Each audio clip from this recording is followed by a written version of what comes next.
ప్రభునందు ప్రియ సహోదరి సహోదరులారా, ఈనాటి మొదటి పట్టణంలో పౌలు బర్నబాల పరిచర్య విధానాన్ని మనం చూస్తూ ఉన్నాం.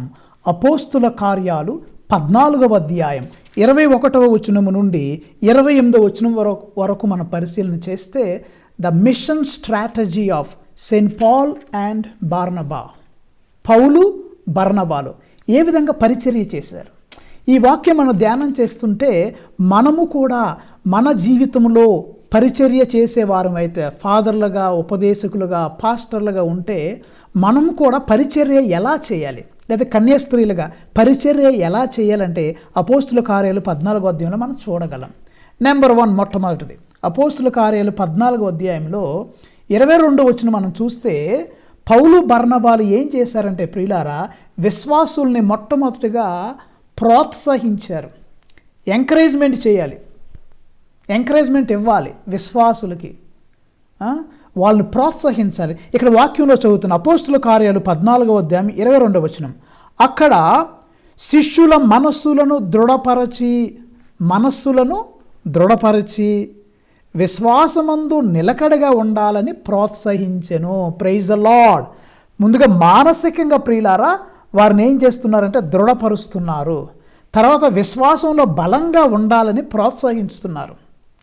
పౌలు బర్నబాలు ఒక మంచి మాట అక్కడ పలుకుతున్నారు ప్రియులారా. ఏమంటున్నారంటే చూడండి, మనము దేవుని రాజ్యములో ప్రవేశించుటకు పెక్కు శ్రమలను అనుభవింపవలెను అని వారికి బోధించెను. Praise the lord.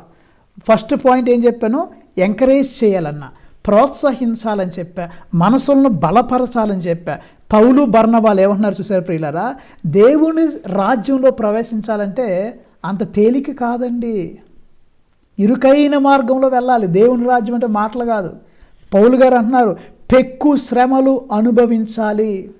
దేవుని రాజ్యంలో చేరాలంటే అనేక శ్రమలు పడాలి, అనేక ఇబ్బందులు అనుభవించాలి, ఓర్పు సహనం కలిగి జీవించాలి అని వారిని ప్రోత్సహించారు, ఎంకరేజ్ చేస్తున్నారు. ఈ రోజుల్లో ఎంతమంది దైవజనులు విశ్వాసుల్ని ప్రోత్సహిస్తున్నారండి? ఎంతమంది ఎంకరేజ్ చేస్తున్నారు? ఈ రోజుల్లో ఎంకరేజ్ చేయటానికి బదులుగా చాలామంది వాక్యం చెప్పేవారు విశ్వాసుల్ని తిడుతున్నారు, లేకపోతే ఎక్కువ డబ్బు గురించి మాట్లాడతారు. అనౌన్స్మెంట్లు వాక్యం చెప్పేది 10 నిమిషాలు అయితే 20 నిమిషాలు డబ్బు గురించే చెప్తూ ఉంటారు. ఆ ఖర్చు, ఈ ఖర్చు, ఇది అది అది. వచ్చిన వాళ్ళని, లేకపోతే కొంతమంది గుడికి రావట్లేదని ఎవరిని తిడతారు? గుళ్ళో ఉన్న వాళ్ళని తిడతారు, ఇంకా వాళ్ళు రావట్లేదు, వీళ్ళు రావట్లేదని. మనం అనుకోకుండా ఒక తప్పు చేస్తున్నాం. ప్రియమైన దైవజనులారా, విశ్వాసుల్ని ఎంకరేజ్ చేయడానికి బదులుగా కొన్నిసార్లు విశ్వాసుల్ని మనం డిస్కరేజ్ చేస్తున్నాం. వాళ్ళని ప్రోత్సహించడానికి బదులుగా వారిని మనం కృంగతీస్తున్నామేమో. ఆత్మ పరిశీలన చేయాలి. పౌలు బర్నబాలు ప్రజల్ని ప్రోత్సహిస్తున్నారు. పౌలు బర్నబాలు ప్రజల్ని ఎంకరేజ్ చేస్తున్నారు. దేవుని రాజ్యంలోకి వెళ్ళాలంటే కష్టాలు పడాలి, బాధలు పడాలని తమ జీవితాన్ని ఆదర్శంగా చూపిస్తూ వారిని ప్రోత్సహిస్తున్నారు. ప్రియులారా, మనము కూడా ఇదిగో దేవుడు వాక్యం చెప్పేది సమయాన్ని చక్కగా ఉపయోగించుకోవాలి, వాక్యం చెప్పడానికి ఉపయోగించుకోవాలి. కానీ ఈ డబ్బుల గురించి మాట్లాడటానికి, లేకపోతే ఫాదర్ని ఎవరో తిట్టారు, లేకపోతే ఉపదేశం ఎవరో తిట్టారు, లేకపోతే అక్కడెవరో అన్నారు, ఇక్కడెవరో, ఈ పుల్పిట్ అంటే వాక్యం చెప్పే ప్రదేశాన్ని వేరే పనులకి దుర్వినియోగం చేయకూడదు. Praise the lord. ఆ వాక్యం చెప్పే సమయం దేవునికి ఇచ్చాడు కాబట్టి దైవ వాక్కును బోధించండి, దేవుని ప్రేమ గురించి తెలియపరచండి. కానీ ఆ సమయాన్ని అనవసరంగా పర్సనల్ గ్రడ్జ్ అంటే నాకు ఎవరి మీద కోపం ఉంటే అక్కడి నుంచొని వాక్యం చెప్పడానికి బదులు ఆ పుల్పిట్ దగ్గర, వాక్యం చెప్పే పీఠం దగ్గర నీలో ఉన్నటువంటి భావాలు, నిన్నెవరో తిడితే వాళ్ళ మీద రెవెంజ్ తీసుకోవటానికి, నిన్నెవరో సరిగ్గా చూడకపోతే, నిన్నెవరో సరిగ్గా పలకరించకపోతే వాళ్ళని అక్కడ తిట్టడానికి, వాక్యం చెప్పవలసిన ప్రదేశంలో ఆ దేవుడిచ్చిన ఆ భాగ్యాన్ని వేరే వారిని డిస్కరేజ్ చేయటానికి, వేరే వారిని ఫూల్ చేయటానికి, వేరే వాళ్ళని చిన్నచూపు చేయటానికి, వేరే వాళ్ళని డిస్కరేజ్మెంట్ చేయటానికి దయచేసి ఆ వాక్యం చెప్పే టయాన్ని వృధా చేయొద్దు వేరే ఆటల కోసం. అర్థమైందా? ఎంకరేజ్ చేయండి, ప్రోత్సహించండి పౌలు బర్నబాల్లాగా. రెండవది ప్రియులారా, పౌలు బర్నబాలు ఏం చేశారు? 23వ వచనంలో, 14వ అధ్యాయం అపోస్తుల కార్యాలు 23వ వచనంలో, ప్రతి క్రీస్తు సంఘమునందు వారు పెద్దలను నియమించిరి. Praise the lord. చూడండి, ఒక స్ట్రక్చర్గా, ఒక పద్ధతిగా సంఘాన్ని కట్టాలండి. ఈ రోజుల్లో అందరూ గుడులు కట్టాలని ఆవేశపడుతున్నారు, ఆరాటపడుతున్నారు. నువ్వు గుళ్ళు కట్టవసరంలా, సంఘాన్ని కట్టండి. Build the church. Build church doesn't mean structures. Build the people, build the community, build the people of God. ఇక్కడ ఆ పౌలు బర్నబాలు సంఘాలని నిర్మిస్తున్నారు, సంఘంలో సంఘ పెద్దలను నియమిస్తున్నారు. ఈ రోజుల్లో ఎంతమంది దైవజనులు సంఘాన్ని నిర్మించడంలో కృషి చేస్తున్నారు? చాలామంది. ఇగో మనం ఎక్కడికి వెళ్ళిన ఫాదర్ గారిని మా గుడి కట్టాలి, లేకపోతే కిటికీలు పడిపోయినాయి, పిల్లర్స్ పడిపోయినాయి, ఫ్లోరింగ్ చేయించాలి, అవి చేయించాలి, ఫ్యాన్లు పెట్టాలి, అన్నీ కొనాలి. వెరీ గుడ్, అవి ఇంపార్టెంట్. ఐ డోంట్ డినై, అవి ఇంపార్టెంట్. వాటికంటే ఇంపార్టెంట్ ఏంటి? సరే, అన్నీ కడుతున్నారు. కొన్ని ఊర్లో పెద్ద పెద్ద గుళ్ళు ఉన్నాయి, గుడుల్లో చక్కగా ఫ్యాన్లు ఉన్నాయి. కొన్ని గుళ్ళో అయితే వేరే సంఘాల్లో అయితే ప్రైవేట్గా గుడి కొన్ని రూమ్స్ అద్దెకి తీసుకుంటున్నారు, ఏసీ రూమ్స్ కూడా పెడుతున్నారు. అంత బాగానే ఉంది, వెరీ గుడ్, మంచిది. ఆ అట్మాస్ఫియర్ కావాలి. కానీ దానికంటే ముఖ్యంగా మనం కట్టాల్సింది ప్రజల్ని నిర్మించాలి, సంఘ పెద్దలు నియమించాలి, వారిని వాక్యానుసారంగా పెంపొందించాలి, వారిని బలపరచాలి ప్రియులారా. లేకపోతే గుడంతా సూపర్ ఉంది, కానీ జనాలు మాత్రం లోపల గుళ్ళో మాత్రం ప్రజలు ఉండరు. ఇప్పుడు ఫారంలో చూస్తున్నాం, ఇక్కడ పెద్ద పెద్ద గుళ్ళు, కోట్ల రూపాయలు పట్టి గుళ్ళు కట్టారు. కానీ గుళ్ళో ఉన్నది ఒక 50 మంది, 60 మంది, 100 మంది లోపే. అన్ని కోట్లు పెట్టి కట్టారు కదా. అంటే కొన్నిసార్లు మనం బాహ్య విషయాలపై ఎక్కువ కాన్సన్ట్రేషన్ చూపించి సంఘం మీద శ్రద్ధ తగ్గిస్తున్నాం. కాబట్టి ప్రియులారా, పౌలు బర్నబాలో మనం నేర్చుకోవాల్సింది ఏంటంటే, వారు సంఘ పెద్దలను నియమించారు, సంఘాన్ని కడుతున్నారు. Building the people. ప్రజల్ని కట్టాలంటే సంఘాన్ని కట్టాలి, మనుషుల్ని తీర్చిదిద్దాలి, మనుషుల్ని విశ్వాసంలో పాదుకుపోయేలాగా మనం చేయాలి. అది నా బాధ్యత, నీ బాధ్యత, ప్రియమైన దేవుని బిడ్డ.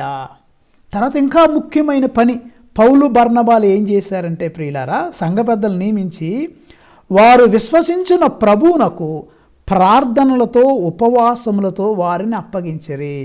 మూడో విషయం ఏం చేస్తారంటే, అక్కడ వాళ్ళు ఉపవాసం చేస్తున్నారు, ప్రార్థన చేస్తున్నారు. ఎంతమంది దైవజనులు ఈ రోజుల్లో నిజంగా ఉపవాస ప్రార్థన చేస్తున్నారు? ఎంతమంది దైవజనులు నిజంగా ప్రియులారా ఆలోచన చేయండి. ఈ బైబిల్ మనకేంటంటే, మనకు మార్గచూపరే. నీ వాక్యము నా పాదములకు దీపము, నా త్రోవకు వెలుగు అంటాడు కదా కీర్తనాకారుడు. ఇది మనకు దీపం, మనకి మార్గం. అపోస్తులు చేసింది మనం చేస్తున్నామా? నేను ఒక ఫాదర్గా, లేకపోతే మీరు ఒక సంఘ పెద్దగా, ఒక పాస్టర్ గారుగా, లేకపోతే ఒక బిషప్ గారుగా మనం చూసారా ఉపవాసంతో ప్రార్థన చేస్తున్నాం. సంఘ పెద్దలను నియమించి పౌలు గారు ఏం చేశారు? వారు విశ్వసించిన ప్రభువునకు ప్రార్థనలతో ఉపవాసముతో వారిని అప్పగించిరి. ఈ మూడవది ప్రియులారా, ప్రార్థన చేయాలి. సంఘ కాపరి దైవజనులు ప్రార్థన చేయాలి, ఉపవాస ప్రార్థన చేయాలి. చెప్పాగా నెంబర్ 1 ఫస్ట్ది ఏం చేయాలి? వారు ప్రజల్ని ప్రోత్సహించాలి, వారి మనస్సుని బలపరచాలి, విశ్వాసమందు బలంగా ఉండేటట్లు. ఎలా చెప్పారు పౌలు బర్నబాలు? దేవుని రాజ్యంలోకి వెళ్ళాలంటే చాలా కష్టాలు పడాలి అని ప్రజలకు తెలియపరిచి విశ్వాసంలో వారిని ముందుకు నెడుతున్నారు, వాళ్ళని నిరుత్సాహపరచట్లా. నెంబర్ 2, సంఘాన్ని కడుతున్నారు. గుళ్ళు కట్టారు అపోస్తులు. గుడి కంటే ముఖ్యమైనది సంఘం ప్రియులారా. సంఘాన్ని కట్టండి, మనుషుల్ని ఆలోచింపచేయండి, జ్ఞానంలో ఎదిగేలాగా వారిని చేయండి. Build the people, not the structures, not the churches. Church ఎప్పుడైనా కట్టవచ్చు, ఇది మర్చిపోకూడదు ప్రియులారా. మూడవది, వారు సంఘ పెద్దలు నియమించి అపోస్తులు ఏం చేస్తున్నారంటే ఉపవాస ప్రార్థన చేస్తున్నారు. ప్రియమైన దైవజనులారా, మీరు కూడా ఉపవాస ప్రార్థన చేస్తున్నారా? అసలు మీరు ప్రార్థన చేస్తున్నారా? ఎటువంటి ప్రార్థన?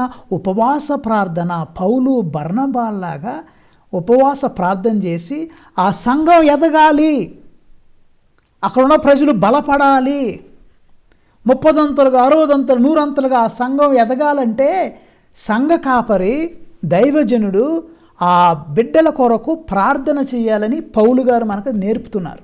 ఎటువంటి ప్రార్థన? ఉపవాస ప్రార్థన చేయాలని మనకి వారు నేర్పుతున్నారు ప్రియులారా. తర్వాత 4వది ముఖ్యమైనది ఇంకోటి ఏంటంటే సాక్ష్యంగా నిలబడ్డారు. సాక్ష్యం చెప్తున్నారు వాళ్ళు. పౌలు బర్నబాలు ఏం చెప్తున్నారు చూడండి. అక్కడ అపోస్తుల కార్యాలు 14వ అధ్యాయంలో 27వ వచనంలో మన చివరి భాగంలో మనం చూస్తే అక్కడ ఏమంటున్నారు? దేవుడు వారితో ఉండి చేసినదంతయు అన్యులు విశ్వసించుటకు ఆయన ద్వారము ఎట్లు తెరిచినదో వారికి తెలియజేసిరి. అక్కడ వారు ఆ విశ్వాసులతో చాలా కాలం ఉండరు. ఇక దేవుడు ఎట్లా మమ్మల్ని బలపరిచారు, దేవుడు మాకు ఎలా సహాయపడ్డారు అన్న విషయాన్ని పౌలు బర్నబాలు తెలియజేశారు. అంటే సాక్ష్యం చెప్పారు. నీ జీవితం కూడా ఒక సాక్ష్యంగా రావాలి. ఈ వాక్యం ఏంటంటే నా జీవితంలో కూడా ఒక సాక్ష్యం మీకు చెప్పాలనుకుంటున్నాను. నేను వరంగల్ సెమినరీలో, కరుణాపురంలో సెయింట్ జేవియర్ సెమినరీలో ఫిలాసఫీ చదివేటప్పుడు అక్కడ 2వ సంవత్సరం మమ్మల్ని ఎవాంజలైజేషన్ అంటే వాక్యాన్ని బోధించడానికి బ్రదర్స్ని ఇద్దరిద్దరు చొప్పున గ్రామాల్లోకి పంపిస్తారు, దూర ప్రదేశాలకి. అప్పుడు నా వయసు 20 లోపు ఉంటుంది బహుశా.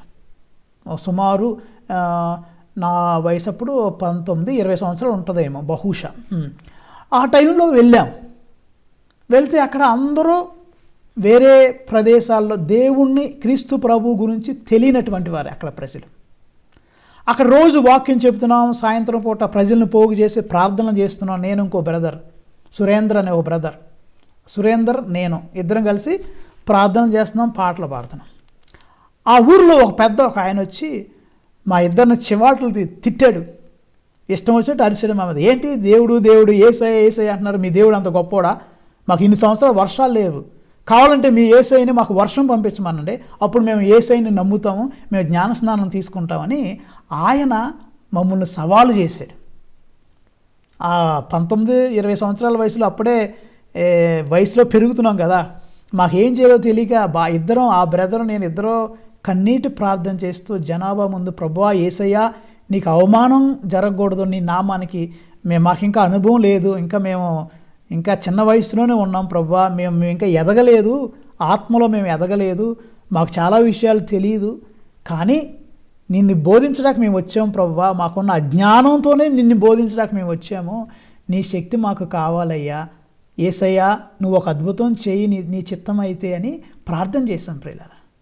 ప్రార్థన అనే ఉన్నాడు, చాలా సంవత్సరాలు మాకు వర్షాలు లేవు, మీరు ప్రార్థన చేయండి, వర్షం వస్తే అప్పుడు చూద్దాం, మేమందరం జ్ఞానస్నానం తీసుకుంటాం అని సవాల్ చేశాడు కదా. అయ్యా వర్షం కురిపించు తండ్రి అని మేము ఆ టైంలో ప్రార్థన చేసినప్పుడు ప్రియులారా, నిజంగా ఆ రోజు రాత్రి చాలా పెద్ద వర్షం వచ్చింది, కుండపోతగా వర్షం కురిసింది. తెల్లారి చాలామంది అక్కడున్న సంఘస్థులు ఆ పెద్ద మనిషి ఇంటికి వెళ్ళి, మీరు ఆ పిల్లల్ని ఆ కుర్రోళ్ళని తిట్టారు, సవాలు చేశారు, మరి వర్షం పడింది కదా, మరి జ్ఞానస్నానం తీసుకుంటారా మీరు అని ఆయన్ని అడిగారు. సరే, ఇదొక నేను ఎందుకు చెప్తున్నానంటే దేవుడు చేసిన మేలుల్ని పౌలు బర్నబాలు అందరికీ తెలియపరుస్తున్నారు. Our life should be a witness. We should give a testimony to the Lord through our life and activities. Dear friends, ఎంతమంది దైవజనులు తమ జీవితాన్ని సాక్ష్యంగా ప్రజలకు చెప్తున్నారు అని ఆత్మ పరిశీలన చేసుకో. So the strategy of mission work of Saint Paul and Barnabas, these 4 points. Number 1, encourage the people, build the church community, not the external church, build the people. Number 3, pray. Which prayer? Fasting prayer. Number 4, give testimony. ప్రజల్ని ప్రోత్సహించండి, ఇదిగో సంఘాన్ని కట్టండి, మనుషుల్ని కట్టండి, బిల్డింగ్లు కాదు మనుషుల్ని కట్టండి. నెంబర్ 3, ఉపవాస ప్రార్థన చేయండి సంఘం కొరకు. నెంబర్ 4, నీ జీవితాన్నే ఒక సాక్ష్యంగా మార్చుకోగవాలి ప్రియులారా. ఈ 4 విషయాలు మనం ఈనాటి మొదటి పట్టణంలో అపోస్తుల కార్యాల్లో పౌలు బర్నబాల గురించి నేర్చుకోవచ్చు ప్రియులారా. తర్వాత 2వ పట్టణం ఈనాటి రెండో పట్టణంలో మనం ఏం నేర్చుకోవచ్చు అంటే ప్రియులారా, మీ అందరికి తెలిసినట్టుగా రేపు ఆదివారం 18వ మే 18 ఈస్టర్ పండుగలో వచ్చే 5వ ఆదివారం, the 5th Sunday after Easter. అంటే క్రీస్తు పునరుత్థాన పండుగ తర్వాత వచ్చే 5వ ఆదివారంలో పట్టణాలు మనం ఈరోజు ధ్యానం చేస్తున్నాం. దాంట్లో రెండో పట్టణం దర్శన గ్రంథం. ప్రియులారా, దర్శన గ్రంథం 21వ అధ్యాయంలో కూడా దేవుడు మనకు ఎన్నో మనల్ని ఉత్సాహపరిచే, మనలో కొత్త ఉత్తేజం, జీవం మొలకెత్తేటువంటి ఆలోచనలు దేవుడు మనలో కలిగిస్తూ ఉన్నాడు. దర్శన గ్రంథము అంటే ప్రకటనల గ్రంథము 21వ అధ్యాయంలో 1 నుండి 5 వరకు వచనాలు. అక్కడ మొట్టమొదటి మాట ప్రభు చెప్పేది ఏంటి? మనకు ఒక వాగ్దానం. అంతటా నేను ఒక క్రొత్త దివిని క్రొత్త భువిని చూచితిని. Praise the Lord. ఏం చూశారు అక్కడ దర్శనంలో అంటే క్రొత్త భువి. క్రొత్త భువి అంటే కొత్త భూమి, కొత్త ఆకాశాన్ని చూశారు. అక్కడ గ్రంథం ఎవరో యోహాను గారు. అంటే దీన్ని మనకేం తెలుస్తుంది? ఇక్కడ దేవుడు క్రొత్త భూమిని సృష్టించబోతున్నాడు, క్రొత్త ఆకాశాన్ని, అంటే దేవుడు మొత్తాన్ని కూడా నూతనీకరించబోతున్నాడు. ప్రైజ్ ద లార్డ్, హల్లెలూయా. అంటే ఇప్పుడు నువ్వు ఉన్న స్థితి ఎల్లప్పుడూ ఇట్లాగే ఉండదు. ఇప్పుడు నువ్వు బాధలు ఉన్నాయి కనుక ఎప్పుడు బాధల్లోనే ఉండవు, ఎప్పుడు ఒకేలాగా స్థితి ఉండదండి. జీవితం అంటే కష్టాలు నష్టాలు, ఎత్తు పల్లాలు ఉన్నదే జీవితం. చీకటి వెలుగు, మంచి చెడు జీవితం అది. కానీ దేవుడు ఈరోజు మనకి ఈ యొక్క దర్శనంలో, యోహానికి ఇచ్చిన దర్శనంలో, పునీత యోహాను గారికి ఇచ్చిన దర్శనంలో ప్రభు మనకు చెప్తున్నాడు ఏంటి? ఒక క్రొత్త దివిని, ఒక కొత్త భూమిని యేసయ్య నీ కొరకు నా కొరకు చేయబోతున్నాడు. Amen, hallelujah, praise the Lord. The new heaven and new earth is going to create. తర్వాత ప్రియులారా, ఇక్కడ మనం అక్కడ ఏమంటున్నారంటే, అక్కడ చూడండి, తర్వాత మొదట దివి భూమి అదృశ్యమే, అంటే పాతి అదృశ్యమైపోయినాయి. ఫస్ట్లో ఉన్న భూమి ఆకాశం అదృశ్యమైపోయి దేవుడు క్రొత్త భూమిని క్రొత్త ఆకాశాన్ని నీ కొరకు నా కొరకు సృష్టిస్తున్నాడు. తర్వాత అక్కడ మనం చూడాల్సింది ఏంటంటే, అక్కడ కొత్త యెరూషలేము నగరాన్ని యోహాను చూశాడు. వాక్యంలో చదువుతారు. ప్రకటనల గ్రంథము దర్శన గ్రంథము 21వ అధ్యాయం 2వ వచనం. అనంతరము దివ్యందలి దేవుని నుండి దిగి వచ్చుచున్న పవిత్ర నగరమును నూతన యెరూషలేమును కాంచి తిని. ఆమె ఆ యెరూషలేము ఎలా ఉందంట? పెళ్లి కూతురు లాగా ఉంది యెరూషలేము. Praise the lord. పెళ్లి కూతురు మరి పెళ్లి టైంలో మంచిగా రెడీ అయ్యిద్ది కదా పెళ్లి కొడుకు కోసం. సో అదొక మనకు తెలుసు, పెళ్ళిళ్ళు జరిగే చోట పెళ్లి కూతురికి స్పెషల్ డెకరేషన్ ఉంటుంది. యోహాను గారు కూడా ఆ యెరూషలేము నగరాన్ని దేంతో పోలుస్తున్నాడంటే పెళ్లి కూతురుతో పోలుస్తున్నాడు. ఈ పెళ్లి కూతురు ఎలా ఉందంట? నూతన యెరూషలేమును కాంచి తిని ఆమె తన భర్తను చేరబోవుటకు వస్త్రధారణమును ఒనర్చుకుని సిద్ధపడిన వధువు వలె ఉండెను. Praise the lord. ఆ యెరూషలేము నగరం తనను తాను సిద్ధపరచుకుంది యేసయ్య కొరకు. ఇక్కడ ఆ యెరూషలేము నగరం ఎవరో? మనం దైవజనులు, రక్షింపబడిన దేవుని సంఘం. దేవుని సంఘమేమో వధువు, యేసయ్య ఏమో వరుడు. సంఘం పెళ్లి కూతురు, యేసయ్య పెళ్లి కొడుకు. ఇక్కడ యోహాను గారు ఏం చూస్తున్నాడు? ఆ సంఘం పెళ్లి కూతురులాగా ముస్తాబయింది యేసయ్య కొరకు. అంటే రక్షించబడిన సంఘం దేవుని యొక్క జ్ఞానస్నానమును పొంది దైవ రహస్యాలను చవిచూచి, అంటే దేవుని కొరకు సిద్ధపడి, దేవుడి కొరకు పాటలు పడి, దేవుని కొరకు రక్తము కార్చి, హింసాకాండకు గురి అయ్యి పవిత్ర గొర్రెపిల్ల రక్తముతో కడగబడిన సంఘం ఈ యెరూషలేము. అది ఆ యెరూషలేము అంట యేసయ్య కొరకు సిద్ధపడింది. మరి నువ్వు కూడా యెరూషలేము, నేను కూడా యెరూషలేమే. మనం సిద్ధపడుతున్నామా? యేసయ్యను చేరుకోవటానికి నువ్వు నేను సిద్ధపడుతున్నామా? హోసన్న మినిస్ట్రీస్లో యేసయ్య నా హృదయ స్పందన నీవేనయ్యా అని యేసయ్య గారు పాడిన పాటలో వధువుగా నేను నిన్ను చేరువేళ అని ఒక లైన్ ఉంటుంది, ఒక చరణంలో. క్రీస్తు సంఘం పెళ్లి కూతురుగా ముస్తాబయి క్రీస్తు ప్రభు కొరకు వెళుతుంది. ప్రియులారా, మనం సిద్ధపడుతున్నామా? ఆయన చేస్తున్నాడు, నీ కొరకు కొత్త భూమి చేస్తున్నాడు, కొత్త ఆకాశాన్ని చేస్తున్నాడు, పాతయన్నీ తీసేస్తున్నాడు. నువ్వు ముస్తాబవ్వాలి, పెళ్లి కూతురులాగా ఆ యేసయ్య కొరకు నువ్వు సిద్ధపడాలి. సో ఆ మ్యారేజ్ కొరకు నువ్వు సిద్ధపడాలి. Mystical union with Christ. నువ్వు నేను ఆ యేసయ్యతో ఐక్యం అవటానికి. సరే, ఇక్కడ పెళ్లి కూతురు పెళ్లి కొడుకు అనేది ఒక పోలిక. అలాగే నువ్వు ఆ వరుడు, bride groom is Jesus and you are the bride, you and I. మనము పెళ్లి కూతురును అంటే ఒక పోలిక కదా. యేసయ్య మనకు యజమాని, ఆయనతో మనం కలవాలని యోహాను గారు చూస్తున్నారు ప్రియులారా. ఇంకా ఈ యొక్క రెండో పట్టణంలో బాగా నచ్చిన మాట ఏంటంటే దర్శన గ్రంథం 21వ అధ్యాయం 4వ వచనం, వారి కనుల నుండి వెలువడు కన్నీటిని ఆయన తుడిచివేయను, ఇక మృత్యువు కానీ దుఃఖము కానీ ఏడుపు కానీ బాధ కానీ ఏ మాత్రము ఉండబోదు. Praise the Lord. ఏమన్నారని ప్రభు? వారి కన్నీటి నుండి కార్చే కన్నీటి బాష్పాలని, వారి కనుల నుండి వెలువడే కన్నీటిని ఆయన తుడిచివేయను. పెన్ను ఉంటే అండర్లైన్ చేసుకోండి. ప్రియమైన దేవుని బిడ్డ, ఈరోజు నువ్వు కష్టాల్లో ఉన్నావేమో, బాధల్లో ఉన్నావేమో, దుఃఖపడుతున్నావేమో, దేవుడు నీకు ఓదార్పునిచ్చే మాట ఇస్తున్నాడు. ప్రియమైన దేవుని బిడ్డ, నీ కనుల నుండి వెలువడే కన్నీటిని యేసయ్య తుడుస్తాడు. ఆయన నిన్ను కాపాడతాడు, నిన్ను ఓదారుస్తాడు, నిన్ను రక్షిస్తాడు, నిన్ను బలపరుస్తాడు. నీ గాయపడిన నీ యొక్క హృదయానికి కట్టులు కట్టి నీకు చికిత్స చేస్తాడు. Amen, hallelujah. Trust him.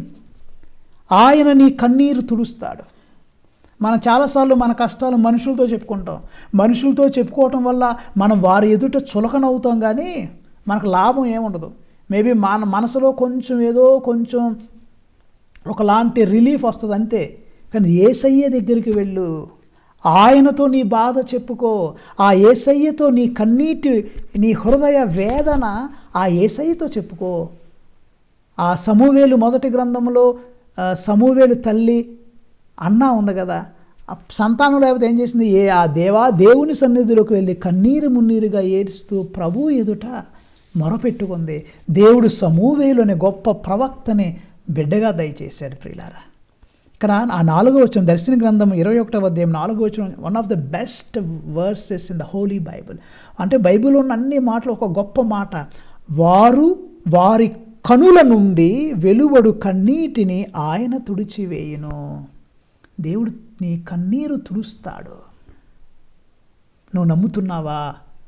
ఆయన చెంతకు వెళ్ళాలి, నీ భారాన్ని ప్రభువు మీద మోపాలి ప్రియులారా. పేతురు గారు రాసిన మొదటి లేఖలో 5వ అధ్యాయంలో మనం ఒక అద్భుతమైన మాట పేతురు గారు అంటారు. మీకోసం ఆ మాట తీసుకోండి. పేతురు రాసిన మొదటి లేఖ 5వ అధ్యాయం 7వ వచనంలో, ఆయన మిమ్ము గూర్చి శ్రద్ధ వహిస్తున్నాడు కనుక మీ విచారములన్నీ ఆయనపై మోపుడు. Praise the lord. ఆయన నీ కన్నీరు తుడుస్తాడు. నమ్మండి, విశ్వసించండి, ప్రభు మీద ఆధారపడండి ప్రియమైన దేవుని బిడ్డలారా. ఇంకొక మాట అంటున్నారు అదే అధ్యాయంలో, ఇంకేమన్నారు? ఏడ్పు కానీ బాధ కానీ ఏమి ఉండవని చెప్పి పాత విషయములు గతించినవే. Praise the lord. ఎంతకాలం నీ బ్యాక్గ్రౌండ్ తలుసుకొని వెక్కి ఏడుస్తావు ప్రియమైన దేవుని బిడ్డ? ఎందుకు పాత విషయాలు గుర్తు చేసుకొని వెక్కి ఏడుస్తావు? ఎందుకు? నీ దేవుడు ఏమంటున్నాడు? పాత విషయములు గతించినవి. Praise the lord. అందరం బలహీనులమే, మనందరిలో మిస్టేక్స్ ఉంటాయి, మనందరిలో తప్పులు ఉంటాయి, అందరిలో పొరపాట్లు ఉంటాయి. మనమేమి పైనుండి దిగి కింద ఓడిపడలా ఆకాశం నుండి. ఎవరైనా దేవుడు ఒక్కడే పవిత్రుడు. ఎవరైనా ఒకసారి మరణించినటువంటి పోప్ ఫ్రాన్సిస్ గారి దగ్గరికి కొన్ని సంవత్సరాలు, ఆయన ఫస్ట్ పోపు గారికి అయినప్పుడు ఒక జర్నలిస్ట్, ఒక విలేకరి పోపు గారి దగ్గరికి వెళ్ళి, హోలీ ఫాదర్ అంటే పాపు గారండి, మీరెవరో మాకు కొద్దిగా వివరించండి. Who are you? Holy father, please explain us, who are you అంటే పోపు గారు నోరు తెరిచిన మొట్టమొదట మాట ఏమన్నారని తెలుసా? ఐఎమ్ ఏ సిన్నర్ అన్నాడు. మనందరం హోలీ ఫాదర్ అంటున్నాం. ఆయన ఏమన్నాడు? Holy father please tell us who are you అంటే ఐఎమ్ ఏ సిన్నర్, నేను పాపాత్ముణ్ణి అన్నాడు ఆయన. అంటే ఆయనలో ఉన్న హ్యూమిలిటీ సరే, ఆయనలో దీనత్వం. అంటే మనుషులందరూ పాపాత్ములే ప్రియులారా, దేవుడు ఒక్కడే పవిత్రుడు. పునీత పౌలు గారు ఏమన్నారు? నేను పాపాత్ములలో ప్రథముడును అన్నాడు. మనందరం పాపాత్ములమే. అయితే ఎప్పుడు ఎక్కడే ఉండకూడదు, లెగాలి. నువ్వు గంగులు పురుగులాగా నీ జీవితం ఉంటే సీతాకోక చిలుకగా నీ జీవితం మారాలి. కనుక ఈరోజు మనకు వాక్యం చెప్పేది పాత విషయాలు గతించినవి. ఎప్పుడు అది చెప్పక అప్పుడు ఎక్కడ జరిగిందండి, ఇక్కడ జరిగిందండి, అది ఏడ్చి ఏ ఉపయోగం లేదు. ఎందుకు? Why do you cry? The old things have passed away, the new things have begun in Christ Jesus. పాత విషయాలు గతించినవి, క్రొత్త విషయములు ప్రారంభమైనవి. ఇవన్నీ క్రీస్తు ద్వారా, క్రీస్తులో జరుగుతున్నాయి అన్నది పౌలు గారు కూడా మాట్లాడతారు ప్రియులారా. పౌలు గారు కొరింథీయులకు రాసిన 2వ లేఖలో కూడా ఈ మాటలు మనం చూడగలం. పౌలు గారు క్రీస్తులో సమస్తము కూడా నూతనీకరించబడుతున్నవి అన్న విషయాన్ని పౌలు గారు మనకు చెబుతూ, పాత విషయములు గతించినవి, క్రొత్త విషయములు ప్రారంభమైనవి, ఇవి సమస్తము కూడా క్రీస్తు వల్ల జరిగినవి అన్న విషయాన్ని పౌలు కొరింథీయులకు రాసిన 2వ లేఖలో పౌలు గారు ఆ విషయాలు మాట్లాడతారు. సరే, సమయం ఎక్కువైంది కాబట్టి నేను ఇంకా ఆ వచనంలోకి వెళ్ళట్లేదు. ఇక్కడ వరకు బాగానే ఉంది ప్రియులారా. తర్వాత ప్రభువు అంటున్నాడు చూడండి 5వ వచనంలో, అంతటా సింహాసనాసీనుడు ఇప్పుడు అన్నిటినీ క్రొత్తగా సృష్టించెదను అని పలికెను. ఏమంటున్నాడు? ఇప్పుడు నేను మొత్తాన్ని క్రొత్తగా, I will renew everything in Christ. క్రీస్తులో సమస్తము నూతనీకరిస్తుంది. నువ్వెంత చెత్తవాడువైనా, మురుగువాడువైనా, పాపాత్ముడు అయినా నీకు మారు మనసు కలిగించడానికి దేవుడు సిద్ధంగా ఉన్నాడు. He's always ready to renew you, to repair your life, to reconstruct, to renovate your life. నీ జీవితాన్ని మళ్ళా నిర్మించడానికి, పాపం నుండి కడిగి వేయడానికి, పాత విషయాన్ని మర్చిపోయి క్రొత్త వ్యక్తిగా నువ్వు జీవించడానికి ఆ యేసయ్య ఎప్పుడు రెడీగా ఉన్నాడు. కాబట్టి ప్రియ, దర్శన గ్రంథం ఈ విధంగా మనకు ఆదరణ కలిగించే మాటలు చెప్తున్నాయి. చివరిగా ప్రియులారా, సువిశేషంలో ప్రభు ఏమంటున్నారు? యోహాను శుభవార్త 13వ అధ్యాయంలో ఒక నూతన ఆజ్ఞ ఇస్తున్నారు ప్రభు. మనం చాలాసార్లు వినుంటారు. ఏంటి ఈ ఆజ్ఞ?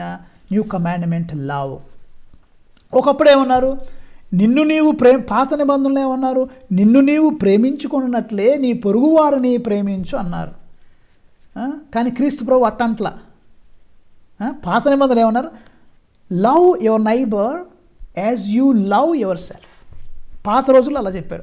నిన్ను నువ్వు ఎలా ప్రేమించుకుంటున్నావో నీ పొరుగు వారిని కూడా అలా ప్రేమించని పాత రోజుల్లో చెప్పారు. కానీ క్రీస్తు ప్రభు ఏమంటున్నారు? యోహాను శుభవార్త 13వ అధ్యాయం 34వ వచనంలో, నేను మీకు ఒక నూతన ఆజ్ఞ ఇచ్చుచున్నాను. అది బాగానే ఉంది. మీరు ఒకరినొకరు ప్రేమించుకొనుడు, నేను మిమ్ము ప్రేమించినట్లే. నిన్ను నువ్వు ప్రేమించుకున్నట్టు వద్దు. నువ్వు కొన్నిసార్లు మనలో కన్నింగ్ ఫెలోస్ ఉంటారు, క్రుక్కెడ్ ఫెలోస్ ఉంటారు. వాళ్ళు ఏమంటారు? బైబిల్లో చెప్పారు కండి, నిన్ను నువ్వు ప్రేమించుకున్నట్లే వేరే వాళ్ళని ప్రేమించుకోమన్నారు. అసలు నన్ను నేనే సరిగ్గా చూసుకోను, నిన్నేం చూడను అనేవాడు ఉంటాడు. చుట్టాలు వచ్చారనుకోండి, కొన్నిసార్లు ఏమంటారు? నేను అసలు చికెనే తిన్నాను, మటన్, నేను అసలు మీటే అంటుకోను, నేను ఎక్కువ వెజిటేబుల్, చింతపండు చారు, పప్పు చారు, ఏదో చింతపండు పులుసు, ఆకుకూరలు మాత్రమే తింటామని వచ్చిన గెస్టులు కూడా ఇక చింతపండు చారు, పచ్చడే పెడతావా? కొంతమంది కన్నింగ్ అంటే నేను ఎట్లాగే చూసుకుంటున్నాను, నీకు అదే పెడతానంటావా? అందుకని యేసయ్యమన్నాడు, ఒరే బాబు దండం, నిన్ను నువ్వు ప్రేమించుకున్నట్లు వద్దులే, నీ సంగతి నాకు తెలుసు. నువ్వేం నేను అంటే యేసయ్యనైన నిన్ను ఎలా ప్రేమించానో నువ్వు అలా నీ పొరుగు వారిని ప్రేమించు. ఏమన్నారు ప్రభు? చూసారు అక్కడ, మీరు నేను మిమ్ము ప్రేమించినట్లే మీ యొక్క దేవుణ్ణి యేసయ్యనైన నేను ఎలా ప్రేమించానో నన్ను ఆదర్శంగా తీసుకోరా బాబు. యేసయ్యనైన నన్ను, నీ రక్షకుడైన నన్ను ఆదర్శంగా తీసుకొని నీ పొరుగు వారిని ప్రేమించు. నువ్వు ప్రేమించుకున్నట్టు వద్దులే. నువ్వు పెద్ద కొన్నిసార్లు జిడ్డుగా ఉండేవాళ్ళు ఉంటారుగా, పిసనారిగా ఉండేవాళ్ళు ఉంటారు కదా, పక్కన వాళ్ళు అసలు పట్టించుకోకుండా ఉండేవాళ్ళు ఉంటారు కదా, వాళ్ళని కూడా ఉద్దేశించి ప్రభు, అయ్యా నేను మీ దేవుడును రక్షకుడైన మిమ్మల్ని ఎలా ప్రేమించానో మీరు కూడా ఒకరికొకరు ఆ విధంగా ప్రేమించుకోండి అని ప్రభు చెప్తున్నారు. ఆ? ఆ పాత రోజుల్లో మనకి 10 ఆజ్ఞలు ఉన్నాయి. ఆ 10 ఆజ్ఞలు ఏం చేశారు? కుదించి 2 ఆజ్ఞలు చేశారు. దైవ ప్రేమ, సహోదర ప్రేమగా 2 చేశారు. కానీ యేసయ్య వచ్చి ఆ రెండింటిని కూడా క్లబ్ చేసి నేను నిన్ను ఎలా ప్రేమించానో మీరు అలా ప్రేమించుకోండి అన్నాడు. ఒక్క మాటగా చేశాడు ప్రేమని. అయితే ఇక్కడ మనం ఇంకా గ్రహించాల్సింది ఈ ప్రేమ అనేది ప్రియులారా, ఒకసారి ఎప్పుడో చెప్పాను, ఒక 2 వ్యక్తులు పడవలో వెళ్తున్నారు.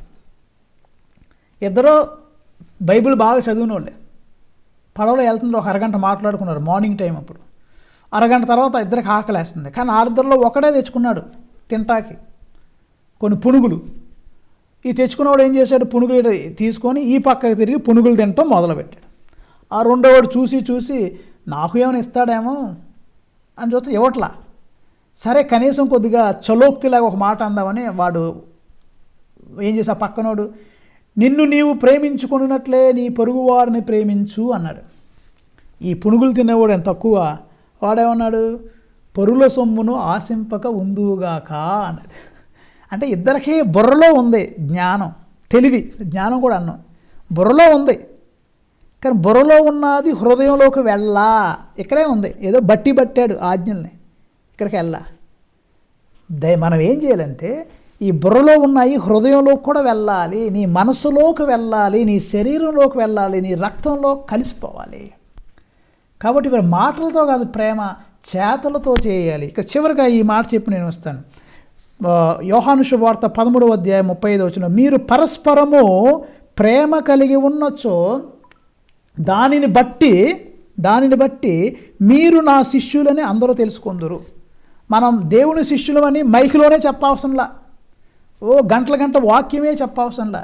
నీ జీవిత విధానం ద్వారా నువ్వు ప్రేమను చూపించడం ద్వారా అనేక మంది నీవు దేవుని శిష్యురాలు అని తెలుసుకుంటారు. మదర్ తెరీసా గారు ఈ గంటల వాక్యాలు చెప్పలా, తన జీవితం ద్వారా యేసయ్యను బోధించి ఆ తల్లి జీవితాన్ని చూసి, మదర్ తెరీసా జీవితాన్ని చూసి, ఇదిగో ఈ వ్యక్తి వలె మనం కూడా ఉండాలని వాళ్ళందరూ అనుకున్నారు ప్రియులారా. ఆమె నోటితో కాదు చేతల ద్వారా దైవ వాక్యాన్ని బోధించింది మదర్ తెరీసా. ఒకసారి ఎక్కడో అమెరికానో మరి ఏదో దేశం నుంచి ఒక మినిస్టర్ గారు మదర్ తెరీసాని చూస్తాకు వస్తే, మదర్ తెరీసా గారు ఒక కుష్టు రోగులకి గాయాలు కట్లు కడుతున్నారు. ఆ మినిస్టర్ గారు, అమ్మో మదర్ తెరీసా గారు నాకు కొన్ని కోట్లు ఇచ్చినా ఈ పని నేను చేయలేనండి, మీరు ఎలా చేస్తున్నారంటే, ఆ తల్లి అందే, నాకు కోట్లు ఇచ్చినా నేను చేయను, నేను ఎందుకు చేస్తున్నానంటే ఈ కుష్టు రోగుల్లో నేను యేసయ్యను చూస్తున్నాను, నా యేసయ్య కొరకు నేను ఈ కుష్టు రోగుల గాయాలు కడుగుతున్నానని మదర్ తెరీసా చెప్పింది. Praise the lord. కాబట్టి ప్రియులరా, మదర్ తెరీసా తన సేవ ద్వారా ప్రపంచంలో అనేక మందిని క్రీస్తు చెంతకు తీసుకెళ్ళింది. ప్రైజ్ ద లార్డ్, హల్లెలూయా. మనం ప్రేమ చూపించడం ద్వారా మనం దేవుని శిష్యులమని తెలియపరుస్తుంది అని వాక్యం మనకు సెలవిస్తుంది.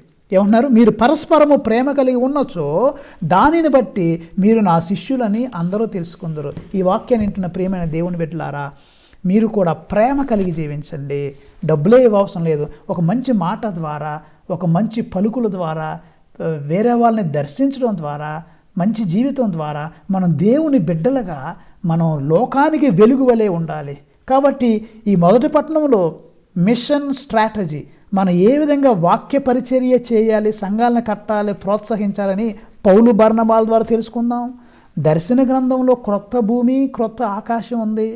ఇదిగో ముస్తాబైన పెళ్ళికూతురు వలె యెరూషలేము క్రీస్తు కొరకు ఎదురు చూస్తుంది అని విన్నాం. కన్నీటి బాష్పాలు దేవుడు తుడుస్తాడని విన్నాం. ఇదిగో ఆయన మొత్తాన్ని నూతనీకరిస్తాడని విన్నాం. మూడోది, సువిశేషంలో ప్రేమ కలిగి జీవించాలి. ఆయన నిన్ను ప్రేమించినట్లు యేసయ్య మనం ఒకరినొకరు ప్రేమించుకోవాలి. ఈ ప్రేమ ద్వారా మనం క్రీస్తు సాక్షులం, క్రీస్తు శిష్యులమని 10 మందికి తెలియచేయగలం. ఈ వాక్యాన్ని వింటున్న మీ అందరిని దేవుడు ఆశీర్వదించి కాపాడుదురుగాక. ఆమెన్.